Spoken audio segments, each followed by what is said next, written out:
ciidanka dib u xuraynta deegaanka oo ah dadka deegaanka oo is-abaabulay oo garabsanaya ciidanka qalabka sida ee dawladda federaalka Soomaaliya ayaa goordhow waxa ay la wareegeen gacan ku haynta deegaanka iyo Sooman oo ka mid ah goobihii dhawaan ciidanka ay saraakiishu sheegeen in xeelad dagaal ay uga baxeen xilligan oo aan taaganahay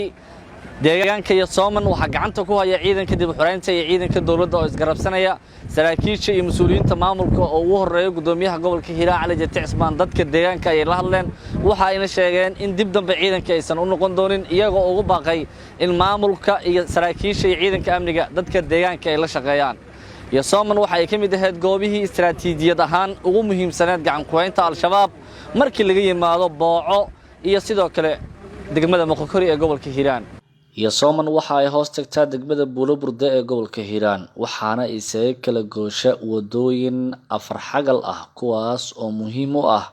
dhaqdhaqaaqyada ay sameynayaan hadba deegaankaas cid gacanta ku dhigta hadii ay ahaan lahaayeen dhinacyada al-shabaab ama dawladda federaalka iyo ciidanka deegaanka ee iskaashanaya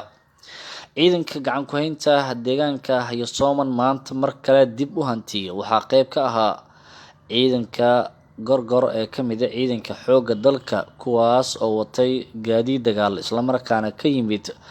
dhanka iyo gobolka Galgaduud ee dhaca bartamaha Soomaaliya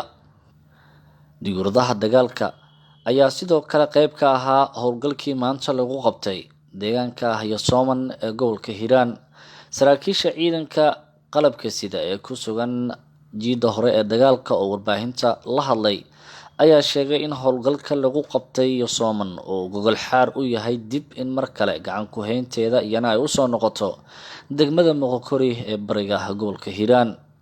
ciidan ka mid ah ciidanka dib u xuraynta deegaanka ayaa iyana dhinaca kale waxay xilligan ay kaabiga ay ku hayaan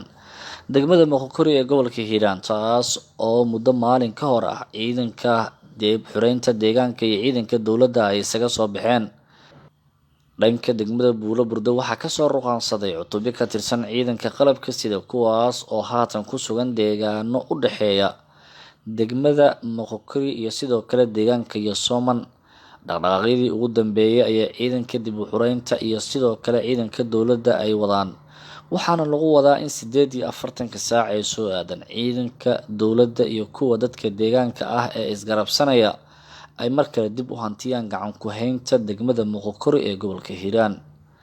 al-shabaab ayaa wax ka yar 24 saac waxa ay maamulayaan gacan ku haynta deegaanka iyo Sooman oo mar kale dib gacantooda looga faramuroojiyay iyada oo waliba wax dagaal ah deegaankaas uusan ka dhicin